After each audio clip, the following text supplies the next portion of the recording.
सुरा सेवित पाद पंकजा करे विराजत कमनीय पुस्तका विदेश पत्नी कमलासन प्रिया સરસ્વતી નૃત્ય તુ વાચી મેં સુધા. અનન્ય ભાવથી જે મારું ભજન કરે છે એ ભલે સુદૂરાચારી હોય પણ સમ્યક વ્યવસ્થિત હોય, એનો જે વ્યવસાય છે એનો નિશ્ચય છે સમ્યક છે, પાકો છે, અને પરિણામે સાધુ રેવશ મંતવ્ય, તમે એને સાધુ સમજો. એ દુષ્ટ નથી આટલું બોલો એ બી નહીં ચાલે, સંત છે એમ કેવું પડે. પોઝિટિવ જાય છે ભગવાન. તેથી ગમે તેટલો એ માણસનો ભૂતકાળ ખરાબ હોય પણ એકવાર ભગવાનને ખોળે બેસી ગયો પછી એના ભૂતકાળની ચર્ચા કરાય નહીં. એનું કારણ ઈશ્વરે જેને માન્ય કરો, વાત પતી ગઈ. ઈશ્વર સમર્થ છે. તેથી સૌથી પહેલા તો કોઈને પાપી ઠરાવવાનો આપણને અધિકાર જ નથી. આપણે જગતના ન્યાયાધીશ નથી. ક્રિશ્ચિયન થિયોલોજીમાં એક વાર્તા આવે છે,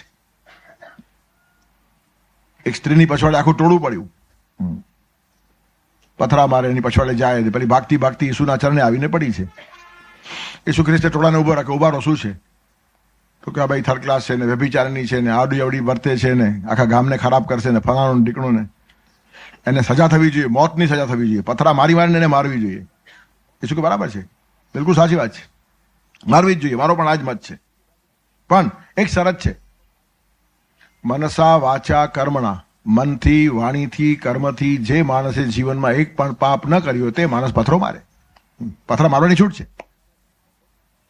પણ જો મન વાણી કર્મથી ક્યાંક પાપ કર્યું હશે ને પથરો મારશો તો મારાથી કામ છે. એ બાઈ તો મરતી મરશે પણ પથરો મારનારો બળીને ભસ્મ થઈ જશે. જે માણસ મન વચન કર્મથી ક્યાંક પાપ કરેલો માણસ હશે ને એ પથરો મારશે ને તો સૌથી પહેલો તો એ બળશે. બાઈની વાત તો પછી. પથરો મારવા ઊંચા થયેલા બધા હાથ ધીરે ધીરે નીચે આવ્યા અને પથરો પડી ગયો. એનું કારણ એકે માણસ નિષ્પાપ નહીં હતો. એ બાઈના શરીર ઉપર એક પણ પથરો આવ્યો નહીં. એનું કારણ આ બાઈનું પાપ પ્રગટ હતું અને આ બધા છુપા રુસ્તમો હતા, એટલે વધારે પાપી હતા. એનું કારણ પાપ છુપાવવામાં કુશળ હતા. ત્યારે પાપી માણસ કરતા પણ પાપ છુપાવનારો માણસ વધારે ભયંકર છે. છુપાવનાર માણસનો ઉપાય થાય જ નહીં. ડોક્ટરથી જે માણસ રોગ છુપાવે એનો રોગ સારો કેમ થાય? તેમ જે માણસો પાપ છુપાવે એનું પાપ વધતું જાય. છુપાઈ ગયેલો રોગ વધતો જાય અને માણસને ખાઈ જાય. તેમ છુપાવી રાખનારું પાપ પણ માણસને ખલાસ કરી નાખે. તેથી પાપ નાનું હોય કે મોટું હોય, છુપાવવાની ચેષ્ટા ખરાબ છે. દંભ એ બહુ ભયંકર વાત છે. દંભ માણસને ખલાસ કર્યા વગર છોડે જ નહીં. દંભ એ બ્લડ કેન્સર છે, લ્યુકેમિયા.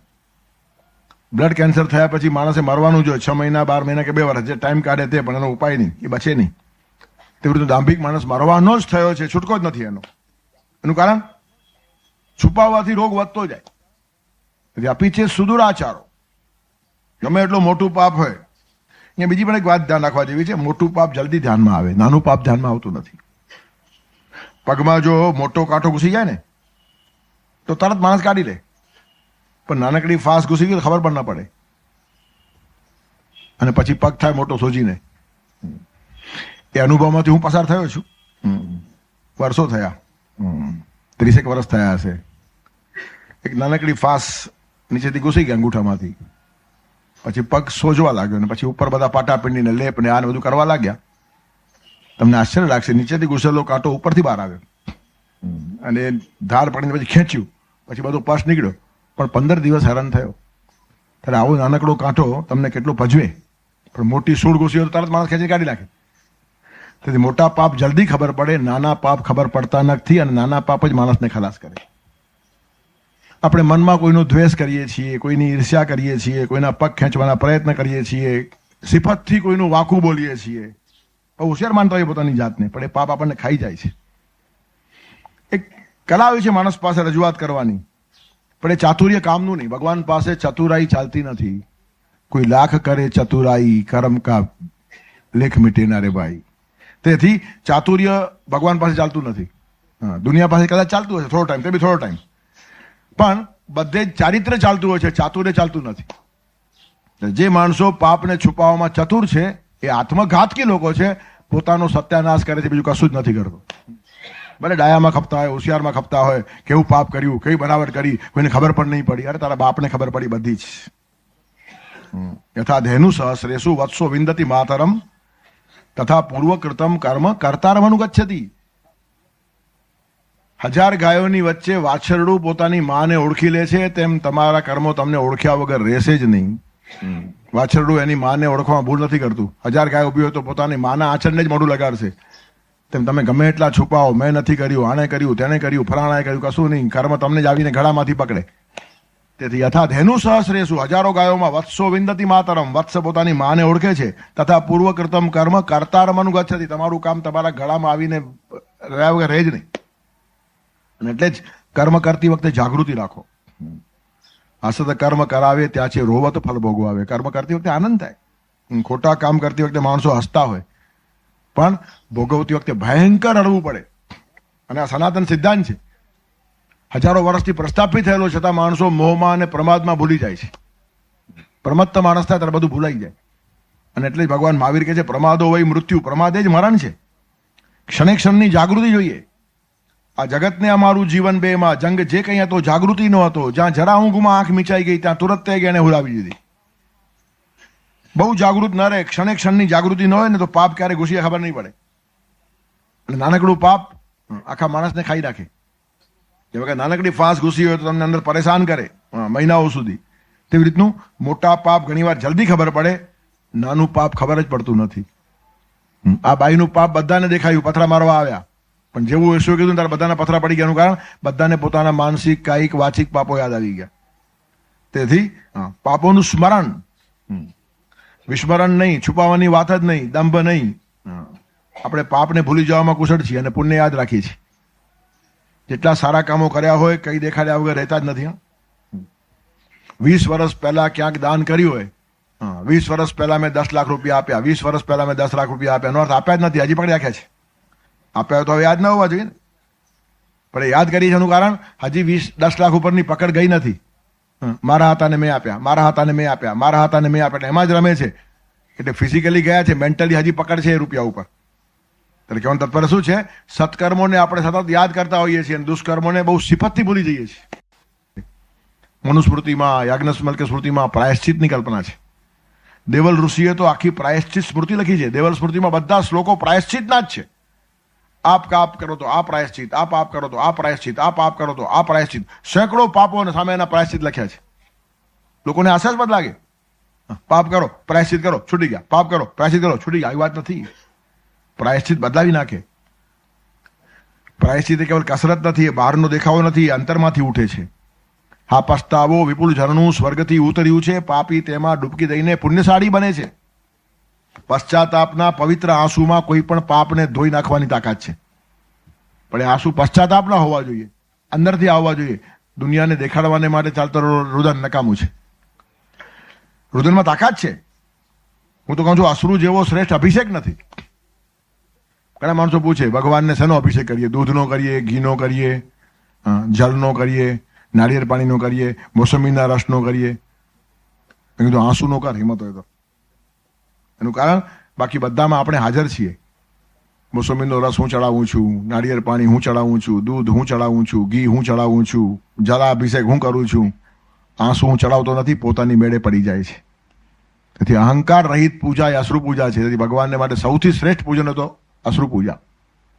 પત્રમ પુષ્પમ ફલમ તોયમ. તોયમ એટલે કયું? આંખમાંથી નીકળતું પાણી ધોઈ નાખે પાપને. તેથી દેવલ સ્મૃતિમાં આખી વાત છે. એ જ કલ્પના અહીંયા છે કન્ફેશનમાં. ક્રિશ્ચિયન થિયોલોજી કહે છે રવિવારના બધા પાપ ભગવાન પાસે કહી નાખો, દર 8 દિવસે હિસાબ ચૂકતે. લાંબુ થતું ભૂલાઈ પણ જાય.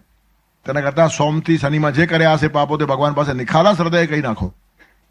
દિલથી પ્રાયશ્ચિત થવું જોઈએ. કર્યું છે એના માટે પશ્ચાતાપ, ફરીથી ન કરીશ એની પ્રતિજ્ઞા અને સુધારવાનો પ્રયત્ન. આ 3 વાતો પછવાડે હોવી જોઈએ. સન્ડે પ્રેયર છે ને, રવિવારની પ્રેયર, તેની પછવાડે આ ભાવ છે. કરેલા પાપોનું પ્રાયશ્ચિત, આ એક વાત. ફરીથી ન કરવાની પ્રતિજ્ઞા, આ બીજી વાત. અને સુધારવાનો પ્રયત્ન. પણ ખાલી જ કહી નાખ્યું પાપ અને પછી લાયસન્સ રિન્યુ કરીને સોમવારથી પાછા પાપ શરૂ, તો ચાલે? આવી એને મિકેનિકલ રૂપ આવ્યું છે. કર્મકાંડમાં આ થયું છે. પછવાડાનો ભાવ ખોવાઈ જાય ને તો કર્મકાંડ છે ને એ કસરત બની. બધા પાપ કરવાની છૂટ. રવિવારે જઈને કઈ આવવાનું સાધમાં, ભાઈ સોમવારથી પાછું અગેન નવી રીતે આપણી નવો દાવ, આવું શરૂ કરી નાખે. આવું ચાલે?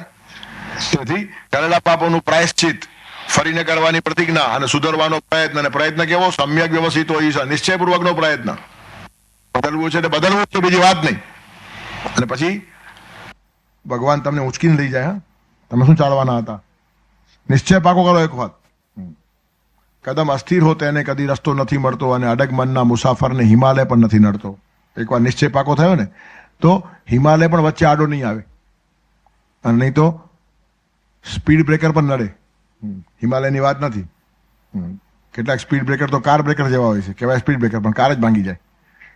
પણ છતાં એ નાના હોય છે. હિમાલય કેટલો મોટો છે, તો હિમાલય પણ તમારી સ્પીડને બ્રેક નહીં કરે. આટલો મોટો સ્પીડ બ્રેકર પણ નડશે નહીં, તમારો નિશ્ચય પાકો હોય તો. તેથી સાહેબ બહુ સરસ વાત કહે છે, કદમ અસ્થિર હો તેને કદી રસ્તો નથી મળતો, અને અડગ મનના મુસાફર. અડગ મન એટલે સમ્યક વ્યવસ્થિત હોય છે, જેનો નિશ્ચય પાકો છે, અડગ મનનો માણસ છે. મેરું ચાલે પણ જેના મનના નવ ચગે. આવો જે માણસ નક્કી કરીને બેઠો હશે ને, તે માણસ બદલે ને બદલે જ. તેથી પ્રામાણિકતાથી પ્રાયશ્ચિત થવું જોઈએ. ક્રિશ્ચિયન થિયોલોજીની એક વાર્તા છે, કદાચ એમ કીધી પણ હશે.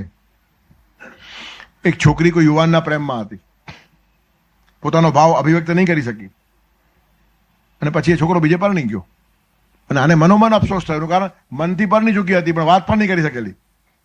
ઘણી વાર આવું થાય. પેલું છે ને,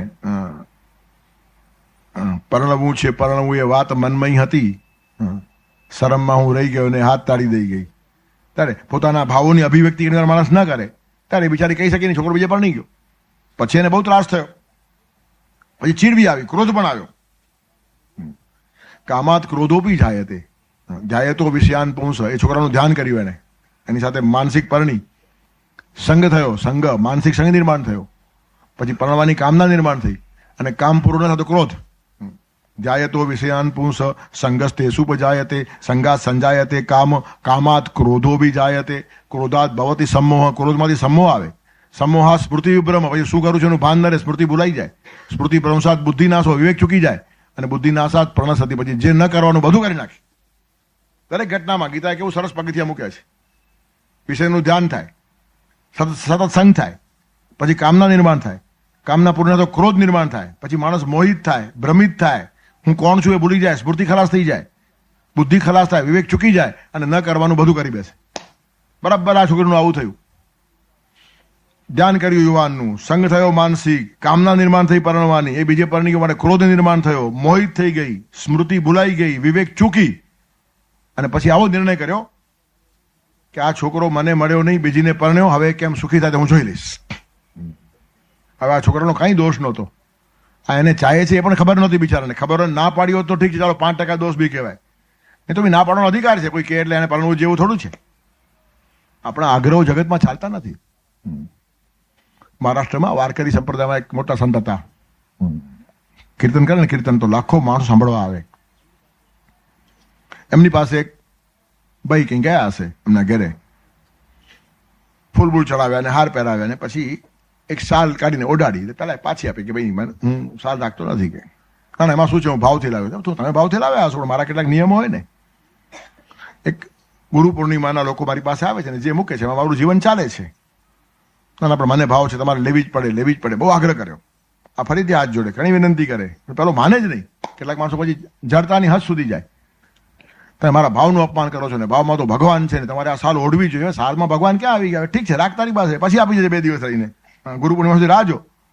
પણ આ બહુ જીદ કરવા લાગ્યો, મારે લેવી જ પડે ને, તમારે લેવી જ પડે ને. એટલે પેલા આસ્તા આસ્તા કીધું કે સારું છે તમે સાલ લાવ્યા છો, તમે કાલે તમારી દીકરી લાવશો ને કે તમારે પરણવું જ જોઈએ, હું ભાવથી આપું છું ને, ભાવમાં ભગવાન છે, તમારે પરણા જ કરવું. પછી પેલો સમજો, કેટલાક માણસોને આવા જડ જવાબો આપવા પડે. તેથી કેટલીક જડતા ચાલતી હોય. ત્યારે કોઈ માણસ પ્રપોઝલ મૂકે એટલે સામેના માણસે પરણવું છે આવું નથી. પણ અહીંયા તો પ્રપોઝલ બી નહીં હતું. આ છોકરીએ કીધેલું પણ નથી કે મારે પરણવું છે, અને મનોમન ખાલી હતું, તેમાં આટલો ક્રોધ આવી ગયો એને. અને કશા વાંક વગર પેલી નવી છોકરી જે પરણીને આવેલી એના ચારિત્ર માટે ગમે તેમ બોલવા લાગી ગામમાં. 3rd ક્લાસ છોકરી છે ને, 10 જોડે ફરતા તો મેં પણ જોઈ છે ને, ચારિત્રહીન છે ને, આમ છે ને, તેમ છે ને, આમ બધે શરૂ કરી નાખ્યું એને. અને આવી વાતો લોકોને બહુ ગમે. સારી વાતનો પ્રચાર થાય નહીં, પણ ખોટી વાત તરત ફેલાઈ જાય. માણસો એટલે ગતાનુગતિક એટલા ચીલા ચાલુ છે કે સત્યનું દિગ્દર્શન કરાવતા નાકમાં દમ આવે અને ખોટું તરત જામી જાય. તમે રસ્તા ઉપર ઉભા ને ખાલી આમ આકાશમાં જોયા કરો,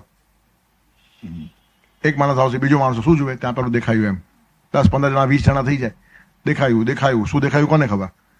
અને પેલો માણસ નીકળી ગયો ને પછી દેખાયું ચાલ્યા જ કરતું હોય. હા, ઓરિજિનલ માણસ પાસે ત્યાં હોય બી નહીં. તેથી ખોટી વાત તરફ માણસ કેટલા કેન્દ્રિત થઈ જાય છે. ત્યારે ચારે બાજુ આ વાત ફેલાવા લાગી. ધીરે ધીરે આ છોકરાના કાન ઉપર આવી. અને અસત્ય પણ બહુ રિપીટ થાય ને તો સત્ય ના થાય, પણ સત્યનો આભાસ ઉભો કરે. હા, થોડો ટાઈમ નુકસાન કરી જાય. અસત્ય કોઈ કાળે સત્ય બનતું નથી, પણ થોડુંક તોફાન મચાવી જાય. હા, 2-5 વર્ષ તકલીફ ઊભી કરી જાય. આટલી અસત્યમાં તાકાત ખરી. પછી કાળ ઢીલું પાડી નાખે ને. કાળનું કામ જ આ સત્યને મજબૂત કરે, અસત્યને ઢીલું પાડે. આ કાળનું કામ છે. કાળ પરમાત્મા છે. કાલો હિ લોકક્ષય કરતો વૃત્ત. અસત્ય ઢીલું પડ્યા વગર રહે જ નહીં, અને સત્ય પાવરફુલ થયા વગર રહે જ નહીં. આ કાળનો સનાતન નિયમ છે. ત્યારે આ વાત થોડી ફેલાઈ. થોડું આ છોકરાનું મન બી કલુષિત થયું. એને થયું ચારે બાજુ લોકો બોલે છે માટે કંઈક હોવું જ જોઈએ. ચારે બાજુ નહીં બોલનાર એક જ વ્યક્તિ હતી, એને જ આ બધી વાત ફેલાવેલી. પડે સમજ એટલી પ્રજ્ઞા હોય નહીં. ત્યારે મન કલુષિત થયું. દાંપત્ય જીવન દોડાઈ ગયું.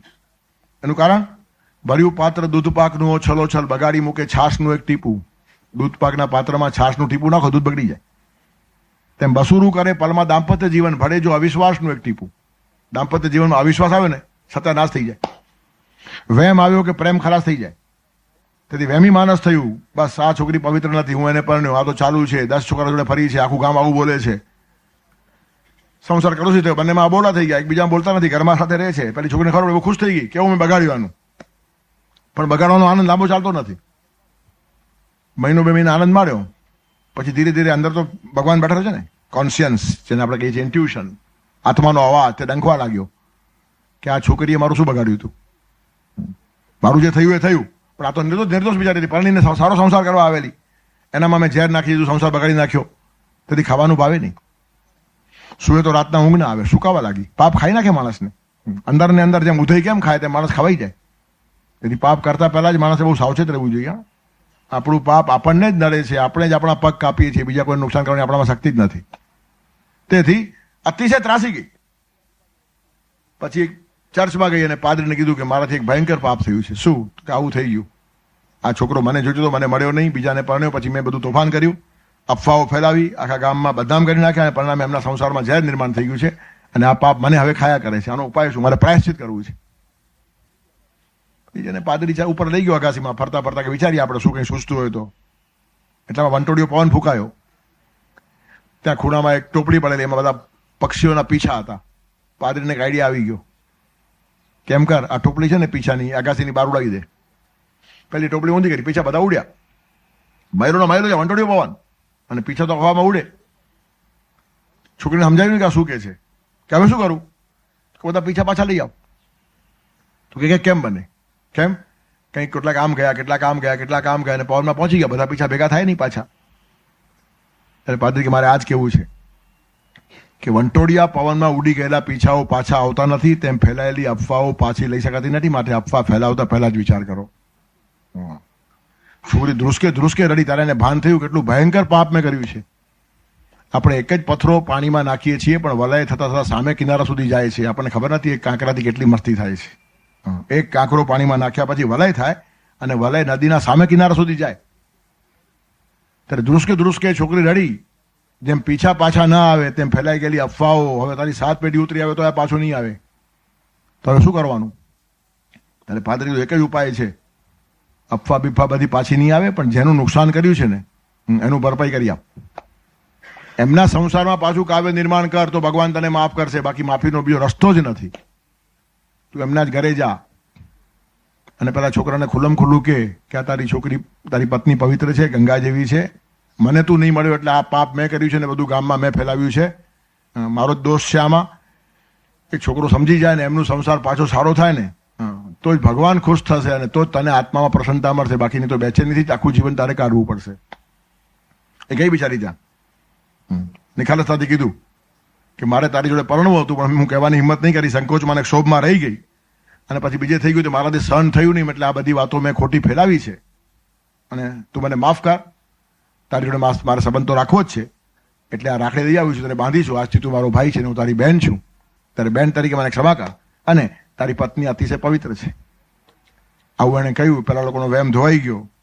એ પેલાની બહેન થઈ ગઈ. પેલી છોકરીને બી આનંદ થયો. આ પતિ પત્ની એને માફ કર્યા. એ માફ કરે તો જ ભગવાન માફ કરે. તમે જ્યાં પાપ કર્યું ત્યાં ધોવું પડે. મુંબઈમાં પાપ કરેલું હરિદ્વારમાં ધોવાતું નથી. નહીં તો બહુ સહેલું કામ છે. 25 લાખ બધાના ખાતા જવાના, એક ડૂબકી મારી આવવાની ગંગામાં, વાત પતી ગઈ ને. નાઈ આવ્યા પાપ ધોવાઈ ગયા, નાઈ આવ્યા પાપ ધોઈ ગયા. તેથી અહીં બધાને નવડાવે ને ત્યાં નાય, અહીં નવડાવે ને ત્યાં નાય. આટલું સહેલું છે. તમારા ઘરમાં ડાઘ પડ્યો હોય, નીકળતો ન હોય તો બાજુવાળાના ઘરમાંથી એસિડ લાવાય, પણ ધોવું તો અહીંયા જ પડે. એના ઘરમાં ઘસવાથી કંઈ ન વળે. તેથી મુંબઈમાં કરેલું પાપ હરિદ્વારમાં ધોવાય છે એવી ભ્રાંતિમાં રોજ નહીં. તો પછી હરિદ્વાર જવું નકામું નથી. ગંગા પાસે ઉભા રહીને કહો, માં આના 25 લાખ ખાઈ ગયો છું, પણ મારી પાસે છે નહીં, મને શક્તિ આપ, કમાવીશ ધીરે ધીરે, ભલે 25 વર્ષે પણ એના પૂરા કરી આપીશ, તો શક્તિ બી મળે. પણ ધોવું તો અહીંયા જ પડે.